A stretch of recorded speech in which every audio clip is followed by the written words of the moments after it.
आप देख रहे हैं भूलोगे नहीं। तो चलिए दोस्तों, बढ़ते हैं आज की कहानी की ओर। दोस्तों, आज जो हम आपको किस्सा बताने जा रहे हैं वो एक ऐसी घटना है जिसे कई प्रेस वालों ने अपनी पुस्तकों में भी प्रकाशित की है। यह घटना सन 1958 में घटित हुई थी। उस समय में चिकित्सा सुविधा बहुत ही कमज़ोर हुआ करती थी। यूपी के मुजफ्फरनगर के रसूलपुर गांव में एक चौधरी गिरधर सिंह नाम का एक आदमी रहा करता था। उसके एक 3 साल का बच्चा था। उसे चेचक हो गया और काफ़ी इलाज कराने के बाद भी वो जिंदा नहीं बच सका। रात में उसकी मौत होने से सुबह उसके अंतिम संस्कार करने का निर्णय किया।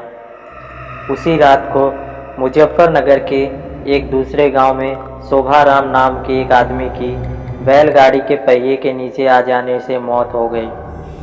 उसको अस्पताल ले जाते वक्त रास्ते में ही उसकी मौत हो गई।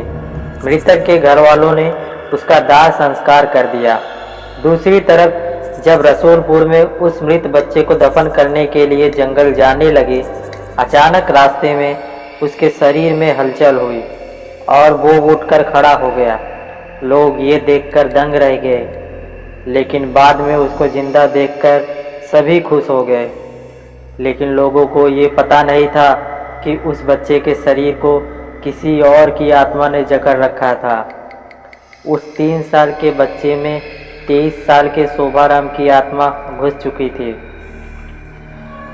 वो अलग जगह पर आकर बहुत परेशान हो रहा था और खाना खाने से मना कर रहा था, लेकिन बड़ी मुश्किल से समझाकर उसको खाने के लिए राजी किया। एक दिन वो बच्चा अपनी माँ के साथ उसके ननिहाल जा रहा था कि अचानक रास्ते में वो जगह आई जहाँ शोभाराम की मौत हुई थी। उस बच्चे ने इशारा करके बताया कि ये रास्ता उसके गांव की ओर जाता है और उसकी माँ उसकी बातों को अनसुना कर उसके ननिहाल चली गई।